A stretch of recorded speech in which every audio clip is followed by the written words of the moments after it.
Hi, everybody. This is Tracy Stuckrath with Thrive Meetings and Events for the second time today on Instagram. I'm excited to come back to you now with soon to be on this chat with me is the co-founder and president of the Elijah-Alavi Foundation. And we're going to talk about what his foundation does to help support training and education around food allergies and throughout the country. So we're looking forward to that. I'm going to precursor in here is that if you hear the dog panting very heavily behind me, is there's thunder, and Cassie does not like thunder. So I am petting her and trying to keep her safe while I have this conversation. So thanks for tuning in, and we're going to get ready in a few minutes, or he's going to be here in a few minutes. Just a little bit of a precursor, but Thomas and his wife, through their grief of losing their son to a dairy allergy while at daycare, he was 3 years old in 2017, and he was handed a grilled cheese sandwich. And he's allergic to dairy, and the daycare knew that. And they still proceeded to give him that grilled cheese sandwich, and he ended up passing away from having an allergic reaction to that. So they, through their grief, started the foundation, and they're doing fantastic work across the country and within the state of New York on educating around food allergies, and to make sure that kids, no matter what age and no matter what socioeconomic situation they're in, are safe and included in the food and beverage that they have in their daycares and schools. So hopefully in a minute we will be live with him to chat it up, and let us know if you've got any questions about that and how you manage that in your own daycare centers, or what you can do for the kids in your daycare centers. We food allergies and asthma are life-threatening, and they, as he very well knows, and it causes disruption in so many ways, and we need more training in schools, and we need especially more training in daycares. And there is the Elijah's Law in New York City, or not New York City, but the state of New York, that does training and education, or requires training and education around food allergies for those healthcare daycare workers. And we'll find out more about that when Thomas joins us in a minute. So let's see, I'm going to go on here. Let's see, Elijah, I'm going to send him a message, say we're here, and hate to miss this conversation. Well, it will be saved on my Instagram TV link, and I will actually save it also to my YouTube channel, which is Thrive YouTube. Just look for Thrive Meetings and Events on YouTube, but it will be saved on Instagram TV above. And there we go. He has joined, and let's see, where'd it go? How do I do this again? You'd think I'd get here we go. View. Go live. There we go. Waiting for him. And hi, Thomas. Hi, how are you? I'm good. How are you? I'm doing well. Can you hear me well?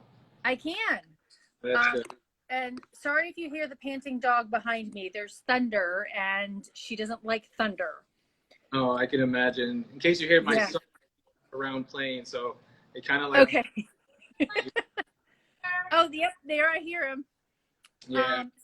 Yeah, so kind of crazy times we're living in right now. Yeah, very crazy. The only thing I can say is that for everyone to kind of like stay strong, be hopeful for the best, and, just stay safe and, protect yourself. Right, exactly. And ironically, that's what we're here to talk about, but in a different aspect. But yes. I did, and I was on social media somewhere looking at the impact that End Allergies Together, and you all did with money raised or donation made. What was that gentleman's name? The actor. Oh, Joss. Colin, Yes. yeah. And Allergies Together, they were going to have a gala, their 5-year anniversary gala for this space and everything. And as we are always partner and supportive of each, they took a lot of their, parts of their funding to put to allergy research, and also to help a lot of families in need who are suffering in this pandemic due to the COVID outbreak and not having the resources for food. So they're working with New York City Cupboard to actually raise funds to put towards to help families in needs. They're an amazing organization when it comes to food allergy research, and also for them to focusing on help aiding in a lot of these situations that, especially with foods in New York City, that was a phenomenal thing that they've done. That's awesome. And I know, COVID has caused a surge in, pantries, food pantries, and the need for food pantries. And our friends Emily Brown in Kansas. Hi, how are you? Good. I'm doing my BU maker. Oh, wow. And and Emily has seen a 300% increase in usage at her pantry because of food allergies. Yeah, Emily, I remember meeting Emily the first time. Like, we all know everyone through social media until we actually meet each other. It's almost like a star-studded event when we finally meet each other. And so when I met Emily, and I followed her initiative for a long time, but actually knowing where her passion is derived from and everything, and what she's doing and what she's been doing now, especially in Kansas City, and also working it on a more national level, and making sure she can also help support in that way to a lot of families affected by COVID and in this food allergy space, provide food and everything for them, because it's unfortunate that this is the times that we're living in, that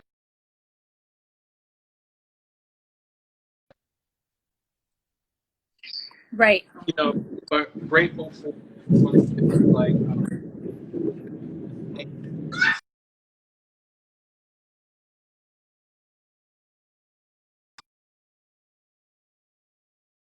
kind of like close to situations like this. The thunder is like freaking out. I can imagine. So yeah, but your passion for what you do is fostered from the same.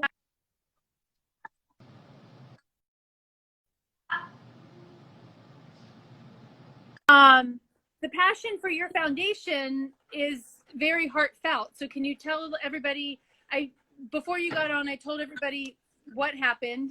But you want to reiterate it and just say what you're doing now? Yeah. As many times I tell this story about my son, it's always very, when I talk about him, it hurts, no matter what the situation is and how long or how many years it's always going to be very hurt, because it was such a tragic incident that could have been easily prevented. We as food allergy parents, we do everything that is necessary. We're like the FBI, CIA, we're like the government on top of everything when it comes to our children. And we want to make sure that the places that we bring them to, that they're safe and protected as well, and provide them with the necessary. But due to a tragic event, that situation that had happened while my he had passed away due to an allergy. But I don't. It's always hard to convey it, but the message needs to be on a more broader scale for those who don't know, need to know. Even though you think you know, there's a lot of information that's amiss that we have to, in this community, to keep bringing, so people can actually get the message and understand it clearer. So, like with our foundation, we created the foundation, and we created the hashtag Elijah's Echo to create the movement for him, so we can create that awareness, so people can understand, know the signs, and understand the symptoms, and how to take action in the event of emergency. And it's just, we have to make this clear, not just to the food allergy community, but to the world. Yeah. I mean, there are so many people, and I come from the event planning side and educating that, and you're educating the schools and the daycares. And it's amazing how many people don't understand food allergies. And one of the analogies that I always use is that we don't go to the store and buy it, you know, and we can't go to the store and return it. Absolutely. But I also say that they don't go to the store looking for the information because it's not around them. So we, as you know, parents of food allergies or people with food allergies, have to do that education and not really get mad at them. But it should be, if you're in food service, or you're responsible providing for food for people, that you should be aware of it. No, absolutely. In the food service industry, man, the food service industry is such a very harsh industry to be in. And Sebastian, por favor. Okay. So the food service industry can be very harsh because you're dealing with a lot of turnaround, especially in that service, from chefs to waiters to you name it. So it's hard for management is trying to like convey that message to their staff, but it won't come off that way. So it takes us to kind of keep reiterating it to kind of like get that message clear and making sure that everybody understands. Yeah. When I first started speaking about this 10 years ago, I had to go for the first event that I was speaking at. Oops, you left. So I'm saying the first event that I spoke at, they told me I was so passionate about this that I came off as defensive. And so I had to adjust the way I presented it. And it has to be more, you know, conversational and more educational about food allergies, because people really don't understand them if they don't have them in their lives on a daily basis. So it looks like he accidentally dropped off, so I'm waiting for him to come back on. But what the work that Thomas does with the foundation is really important. And there you go. Hi. It's like I was like trying to I feel like I was mixing up over here, and I'm like, what's going on with the internet? It's okay. Yeah. But what I was saying is that when I started this 10 years ago, somebody told me when in my presentation practice that I was too defensive about it. I was so passionate, I became defensive. And so I had to take a step back. And I think that's really important for all of us that have dietary restrictions or kids with dietary restrictions, is that we have to be cautious about how we educate and not get mean. And I mean, sometimes we do need to get mean because they don't get it, but we have to do it in a compassionate, educational way.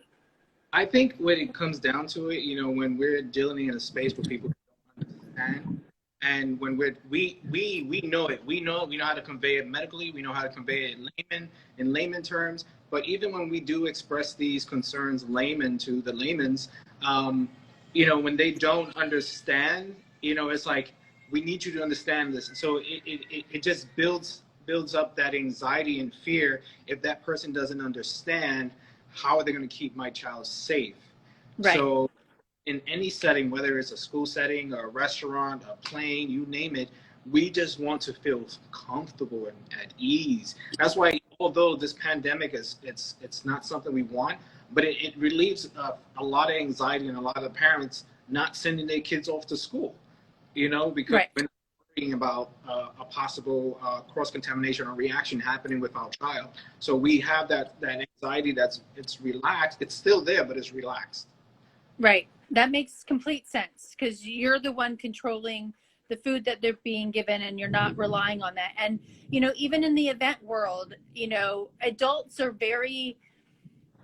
majority of adults are not, I can't say a majority of them, but there are a lot of adults that are hesitant about telling their allergies and when somebody else is feeding them. And you have to be at that event because it's work, you know, but you have to own it, and you have to speak up for yourself and let them, I don't want you to get burned, but you need to trust them. But you can't trust them if you don't communicate to them. Yeah, from young kids to adults, it's that stigma of being embarrassed or people looking at them differently. That stigma has to be erased. Like, yeah, you have a disability of food allergies, but you shouldn't be embarrassed about talking about it. I remember growing up in the 80s when I had asthma, and I kind of like got self-conscious about it because I was looked at as asthma was a contagious disease, and it was kind of like weird actually seeing that. Even in my third grade class, I remember her saying, "Hey, don't sit too close because he has asthma." I'm like, what does that mean? And then I also had food allergies as well. And it wasn't as more prevalent as it is now. Like food allergies in the 80s, like if I got sick, if I had an allergic reaction, I was taken to the emergency room. They treated it as asthma. They did supply epinephrine because they didn't. Usually, that's how they used to treat asthma back then. It's like they'll give me they give me a shot of epinephrine, and that was it, and treat me with like the nebulizer solution. So, and as I got older, I got more aware and understood like what was going on with myself. So I took control of that. So we want to get rid of stigma and be more confident and comfortable and fearful, like not fearless, be fearless about, we can do this. We teach our kids how to be fearless and be able to take control of their food allergies in an event of emergency, and the same as ourselves, and not worry about what other people think. I think once we get into that mindset and develop that mental stability and health on how to control that, then we're good. So it just takes a lot of teaching and understanding. Yeah, and I think it comes with anything. I'm like disability or birthmarks or whatever. You have to be comfortable in owning that and being able to say, "Hey, this is me." Yes, and absolutely. like it's like me and going to the store without makeup on. My mom's like, "Put your lipstick on, put your makeup on." I'm like, if they don't like me without my makeup and lipstick on, then then I don't want to be their friends. Absolutely. I mean, it's a little bit harsher, but yeah.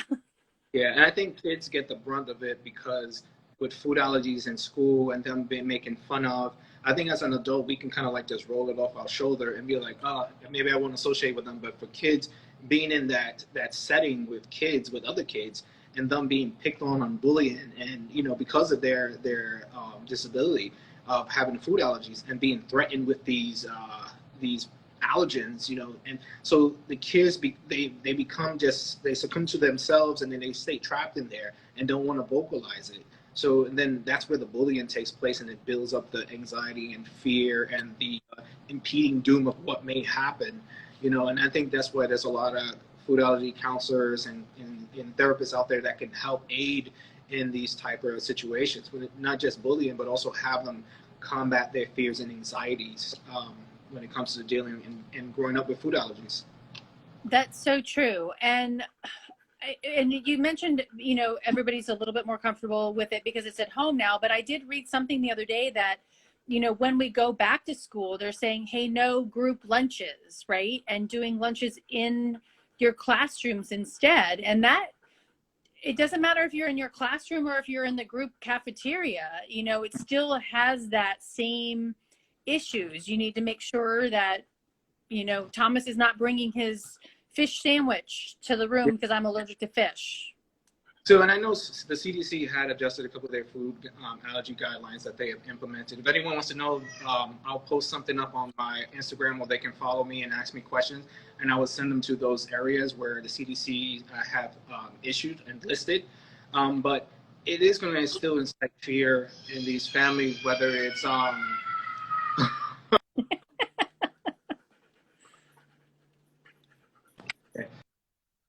So it's still going to incite fear in these children and the parents when they go back to school, especially if they're going to be eating in their classrooms in a close setting, and that worry, like whether it is in the classroom or in the lunchroom, that fear is going to be there.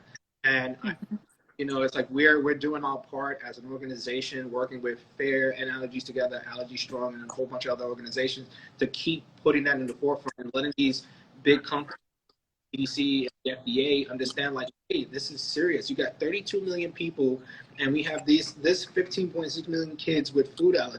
Like, you got to make some adjustments to your regulations in order to keep our children safe. It's like, you can't relax these guidelines just because one thing. You're still putting others in impeding doom and harm's way, like if you don't do something about it. So, Right. if tragedy does happen from these things, how are they going to deal with it as these big government organizations? Yeah, I mean that, and I'm assuming you're talking about the relaxed policies, right? Yeah. Yeah. So if anybody's not aware of that, last Friday, just before Memorial Day, the FDA released, I had it up on my thing, food labeling flexibility guidance, saying that food manufacturers can relax on if they have to change an ingredient or substitute an ingredient in their prepackaged foods, they don't have to change their labels and they don't really have to notify anyone. So Yeah. and I was talking a little while ago to Colleen at Zigo, and she said at least the top 8, they can't change that, but they could change something else, which could be sesame, which is not currently listed. Okay. So, they could change another ingredient in their food and beverage in that package without letting us know. And if you're used to eating that product because it's free of a specific thing, you could actually potentially have an allergic reaction because they chose to change it and not communicate it. So actually I will find that folder and actually copy, and let's see if I can do this over here. Paste. That is I just downloaded the link to the actual FDA guidance for industry. And so you can read it for yourselves. And then I will actually now copy and paste the announcement of it. And it actually at the very bottom of the announcement is where you can make comments. And Colleen was saying that right now there's only like 300 comments on there. We need to get on this document and make comments. Yeah, no, absolutely. Yeah. I think it may show, but a lot of people in the food allergy community have been reaching out. I think there's over like 1,500 people that's been reaching out, and the numbers are going to continue growing to make sure that, that their voices are heard. 32 million people in America with food allergies. Just imagine if 32 million people will say something. That will be all the difference. But even the small voices that speak loudly for the 32 million makes all the difference as well. I know with the new letter that we help help in participating and putting out there, the guidance was to protect people with uncommon allergies. They're asking the FDA to require food companies to publicly disclose any food substitution that may make in their products by announcing it on their website or social media. Under the new guidance from the FDA, the top 8 major allergens and 5 other priority allergens should not be substituted. So they're hoping to including the priority allergens such as sesame as well, which is not listed. Yeah. So these are the things that, NIH Together, FACT, Kids with Food Allergies, AAFA, a lot of us are we're standing behind, come together on this platform to bring this on the forefront to the FDA. So true. And I'm going to go I know I can find it from Aaron's post really quickly, that letter. And I can post that link on LinkedIn, that you guys can see it. And do you have it on your social media too? Yeah, Thomas? it's on my social. Okay. That click on the links there, they can see the letter that was sent out. They can that and everything. There's still more talk to the FDA as well. They're still talking to the FDA, making sure that our voices need to be heard. This is a very major concern for the food allergy community, and our voices need to be heard. We need to make sure that we continue protecting the food allergy community. These manufacturers, especially if you have ingredients that are hold solely with people in the food allergy community, and we buy a bulk of it because we know those are safe. It only makes sense that these companies could help aid in, helping us in understanding what they're doing, or making sure that they're not doing it and that they're going to continue keep moving in the same direction they have. She's been reaching out to a lot of organizations, food companies, and they're standing by, not changing their ingredients. Snack Daily, David Bloom, he's also reached out to several manufacturing, they're not changing them. So everybody doing their part makes all the difference. And I mean, the community is huge. It's huge, and every voice matters. It does. And actually, when I talk about stuff, it says every guest matters, every meal matters. Absolutely. And that comes to labeling and inclusion, and Colleen was saying is like the manufacturers didn't ask for this, or at least somebody has actually asked, okay, why was this implemented, to see who did ask it. Yeah. I think because of the COVID-19, we have a lot of agriculture, and they're not getting what they need, so there are ways for them to try to substitute these ingredients. So, either it's being costly, or they can't get access to it because these companies are not producing it because of the COVID-19 pandemic.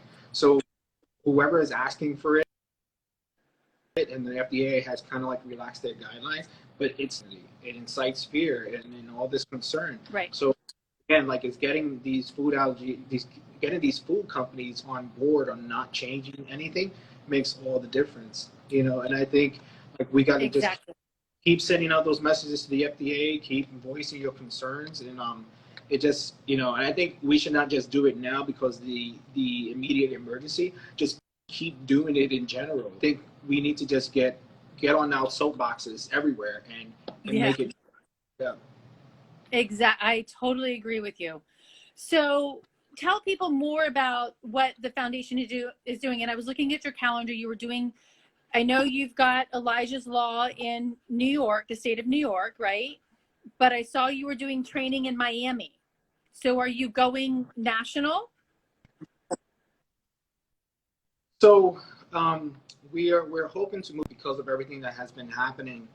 That kind of put a damper on there. But then we started working locally with the state officials and working in that way. And I think, working state by state, we can kind of get more traction directly on the federal level. Going locally, it's easier. So can you hear me? Right. I can. It's doing a little bit of a spin. There you go. Okay, can you hear me now? On this locally, yes. and making sure we in Illinois, we're looking into New Hampshire, we're looking into Texas, California, Florida, New Jersey, Connecticut, everywhere, so they can adapt the Elijah Law into their states. When it comes to legislation, you have to do your research and make sure there's nothing similar to what you have already applied to one state, and it doesn't kind of cover over the other thing. So the best thing, if they don't have it, you can amend the current regulations that they have in their state, and and just write that section in. That's what we did with New York. Actually, we amended the current anaphylactic policy to focus on pre-Ks and daycare centers and other organizations that actually have children. So we were the very first to do that in New York and rewrite that whole section. There's a brand new section in that bill. Wow. It's the first in New York and the very first in the United States, although it's a New York State law. So we want to take, and I'm working with kids with food allergies and AFFA to work on an actual, I'll talk about it more. I can't really talk more in details, but we're working on something that we can kind of bring to everyone. And I think it just will set a precedence of how things should be done. And in this, it's just kind of helps what we need to do. Is the law was just, especially the children now and the children growing into this new world that may grow into spaces with food allergies. Yeah, and I think that's remarkable because it is. I mean, and those moms who have babies who don't even know their kid's allergic, right, to something, and so that it will help protect them at the same time as well. And stock epinephrine laws, to make sure that those daycare centers have those so they can administer it if necessary. And it brought to mind JD's case where, he went on a field trip, because I'm sure, all schools do field trips, and we need to make sure that also is communicated when they go outside of the school a little bit as well. Yeah, no, absolutely, absolutely. I think without foundation, we are on the ground type of foundation. That we partner with a company called Balloon. We built an education curriculum that will go into schools and or any place that actually has children. We actually are an accredited education program where we train the educators or anyone on staff. We provide them with continuing education credits as well. And we train them. We train them physically because a lot of people do this. We totally understand that it's easier to get on a more broad to get people off on a webinar. I feel that having person experience, you're able to retain the information so much better. Me coming from a medical space, I totally agree. Yeah. Working as a surgical technologist and working in hospitals and helping assist the surgeons in surgeries, just imagine me learning the surgery through webinar and actually physically going to assist the surgeon and not really grabbing onto the information. All of it is about repetition, retaining the information so much better. That before this curriculum started, we actually did a focus base on how many people actually being in-person training. Found out that in-person training, the information is more retainable that way. So it just makes more sense. It makes more sense. Like I said, I'm not knocking anybody who does webinar and wants to get on a bigger platform, but we are a foundation that we want to serve the community and give them that vital information. Personally, working with Belay, we work hand in hand. We go into the underserved communities as we can. Like our goal was to get into 100 schools this year, but due to everything that has happened. And so we're working on just building relationships with these schools continuously and hoping within in 2021 that we can actually get back on the ground and do things. So continuing bringing more awareness just to keep the community more engaged with what we're doing and how we're doing things. They know that we're for them. We're not for us, we're for them. Elijah-Alavi Foundation is to build a community based on, doesn't matter on the socioeconomic classes, whatever. This is who we are, and this is what we do. It's all about equity. That's fantastic. And as a meeting planner, I totally want us to get back to meeting and in-person trainings. I'm webinared out. I keep giving them, but you do get tired, and it is so much more engaging, like to do it in person and to see the actual emotional reactions to things as well, and how to administer, the different kinds of epinephrine that you need to learn how to administer. And if you don't already know, the American Red Cross has a training for 30 minutes, that you can take online on how it's administering the EpiPen, and hopefully they show the other options. When I took it, it was just the EpiPen, but everybody should be taking that Red Cross training to know how to do it. Food Allergy Advocate says, yes, I took my state's online food allergy training just to see what it is. You could click through without even reading. Okay, that's not good. I'm a certified food safety, food safety protection manager. And in the ServSafe training, that they have actually, for food allergies only takes up about 4 pages in the regular training module. So they pulled it out and created their own food allergy training program online, but it's an hour and a half. And oops, there we go. Accidentally left again. Let's see if we can get this. We got about a minute or so to go. But you can take the there you go. You can take the training on ServSafe, and it is an hour and a half long training, and you cannot go past a section without passing, a test. And so that's the ServSafe allergen training program. So I definitely recommend people taking that. But everybody does need to be educated, and the training that is allowed in different states has to be a lot broader. No, it definitely has to be a lot broader. Like I know, like some educational facilities that we went to, they didn't want to do the training. Oh, we're MAC trained. We know how to use the EpiPen. I was like, so we have to explain to them more in depth of like, it's not about just using the EpiPen. It's how do you understand how to mitigate risk on furthering like emergencies, like in the event of emergency. I always use the fire drill. I was like, how many schools have actually had a fire, but you still do fire drills? So you still need to understand how to mitigate the risk when it comes to food allergies or any emergency whatsoever. So like with our foundation, we go into school, we audit, we do everything there is to kind of in the event of emergency and how to handle it. And whether you don't have an anaphylactic reaction or not, you still have the information that's retainable when in the event of emergency.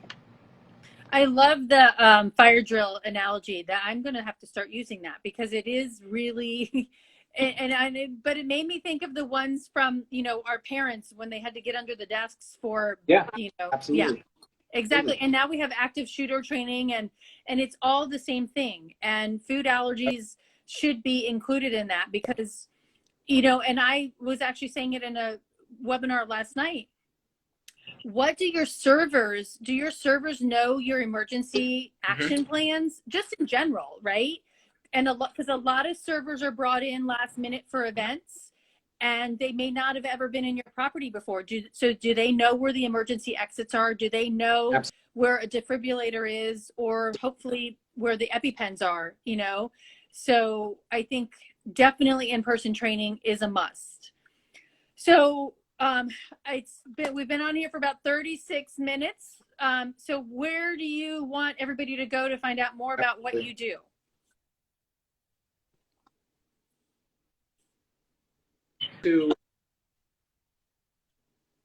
Okay.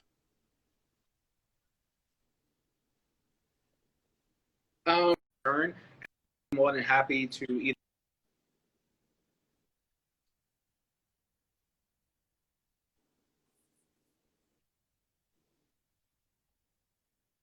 Yeah, I'm going to copy your website address in here and paste it because they couldn't hear you for a second. There we go. That's his website to find out more information.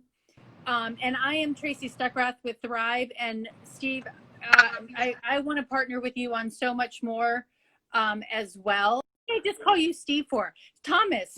Oh, you call me Steve? I didn't even hear that. Okay, good. Well, I just called myself out. So Thomas, I want to talk to you more and partner with you more on what you're doing and what I'm doing because it's just, they merge, but just on different sides. I'm adult side and you're the kid side. And absolutely. Let's figure out how to work together. But everybody, thank you so much for listening to us. I put Thomas's website for the foundation there. Follow him and me on, I'm on thrivemeetings.com.